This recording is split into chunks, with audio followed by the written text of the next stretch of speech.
Hello friends, स्वागत है आपका एक बार फिर से आपके अपने लीगल चैनल सोच पर प्रहार में। दोस्तों 2 दिन से हमारे यहाँ पे बहुत ठंड हो रही है, बारिश हो रही है और आज भी बहुत ज़्यादा बारिश बताई गई है। आप लोग बताइएगा आपके यहाँ कैसा मौसम चल रहा है। वैसे आज की इस वीडियो में हम एक लेटेस्ट जजमेंट पे बात करने वाले हैं जिसमें पति उसके परिवार के खिलाफ दर्ज 498 है, यानी जो पुलिस केस होता है, जो डीवी केस होता है, सब एक साथ खत्म। किस आधार पर, डेफिनेटली आप सभी लोगों को जानना चाहिए। इस वीडियो में ना केवल मैं आपको जजमेंट बताऊंगा बल्कि पत्नी के हर एक आरोप को बताऊंगा और उस आरोप का खंडन कोर्ट ने किस विवेक के साथ किया है, किस तथ्यों के साथ किया है, वो भी आपको बताऊंगा ताकि आपको पता चल सके कि आपको किस तरह से मामलों को डील करना होता है। बहुत इंपॉर्टेंट वीडियो है दोस्तों ये आज का, और समझने के लिए बहुत ही अच्छा है। जिनके खिलाफ भी ऐसे फॉल्स डीवी के केस या फॉल्स 498 के केस चल रहे हैं, उन सबको काफी रिलीफ मिलेगा।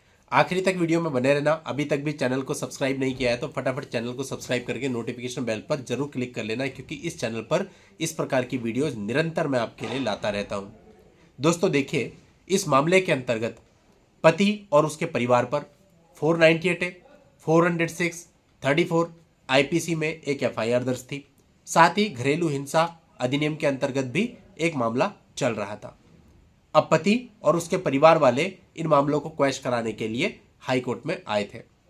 अब दोस्तों हाईकोर्ट ने बहुत ही गहराई से अवलोकन किया एक एक चीज का।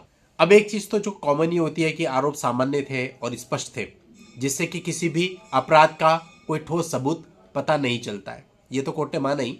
लेकिन इसके अतिरिक्त कोर्ट ने यहाँ पर पत्नी के एक एक आरोप को पकड़ करके उसकी व्याख्या करी कि कैसे इस आरोप से ये जो मामला दर्ज हुआ है ये नहीं होना चाहिए था, गलत है। अब पत्नी का एक आरोप अपनी ननद पर था कि ननद अविवाहित है और वो घर में रहकर पति के आर्थिक मामलों और संपत्ति से जुड़े मामलों में हस्तक्षेप करती है और प्रभाव डालती है। अब यहाँ पर कोर्ट ने कहा कि अविवाहित ननद अगर आर्थिक मामलों में कुछ बात करती है, सलाह देती है या किसी तरह का हस्तक्षेप करती है तो कोई अपराध नहीं है, ये तो एक सामान्य बात है। और ऐसा करने से पत्नी को किस प्रकार का नुकसान होता है ऐसा भी उसने कुछ बोला नहीं है। तो फिर ये आरोप जो है बेबुनियाद है और ये किसी भी तरह के अपराध का गठन नहीं करता है। इसके अतिरिक्त पत्नी का आरोप था कि मेरे को दहेज के लिए ताने दिए जाते थे और सर्दियों के मौसम में सास आ जाती थी और कुछ महीने रहती थी। अब कोर्ट ने कहा कि दहेज का ताना दिया जाना ये एक सामान्य आरोप है, इसमें भी उसने कुछ उल्लेख नहीं किया है। साथ ही सास का सर्दियों में आ जाना और कुछ महीने के लिए रहना ये कोई अपराध तो हुआ नहीं। माँ अपने बेटे के पास आ ही सकती है, रह ही सकती है, तो ये क्या अपराध हुआ?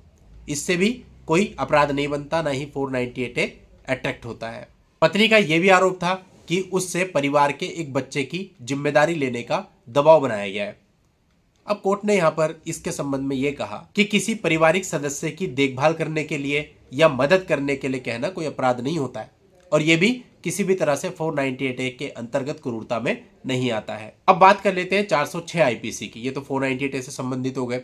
अब 406 आईपीसी के संबंध में कोर्ट ने कहा पत्नी ने यह नहीं बताया है कि कौन सी संपत्ति उनको सौंपी गई है और कैसे उन्होंने उस संपत्ति का दुरुपयोग किया है, तो 406 भी कहीं से बनता नहीं है, अट्रैक्ट नहीं होता है। अदालत के अनुसार पत्नी के ये सभी आरोप वैवाहिक जीवन में सामान्य मतभेद और सामंजस्य की कमी को दर्शाते हैं, न कि किसी आपराधिक कृत्य को। और इसी आधार पर अदालत ने, कोर्ट ने इस एफआईआर और इससे संबंधित जो भी कार्रवाई थी सबको रद्द कर दिया। मतलब पति और जितने भी परिवार के सदस्यों के नाम थे सबको एक ही बार में रिलीफ मिल गया, मामले सब खत्म हो गए।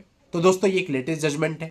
अब इसके आधार पे अगर आपको लगता है कि आपकी एफआईआर में, चार्जशीट में इसी प्रकार की चीजें हैं तो आपको भी क्वेश्चन में जाना चाहिए और इस जजमेंट पे आप रिलाय भी कर सकते हैं। दोस्तों चैनल के मेंबर बनने के लिए ज्वाइन के बटन पे क्लिक करके आप मेंबरशिप ले सकते हैं और एक्स्ट्रा जानकारियां, एक्स्ट्रा अपडेट, एक्स्ट्रा वीडियोज से लाभ उठा सकते हैं। इस पूरे मामले का लिंक आपको इस वीडियो के नीचे डिस्क्रिप्शन में मिल जाएगा। आज की इस वीडियो में इतना ही। नेक्स्ट वीडियो में नई जानकारी के साथ मैं आपसे फिर मिलता हूं। तब तक के लिए goodbye and thank you for watching. Take care.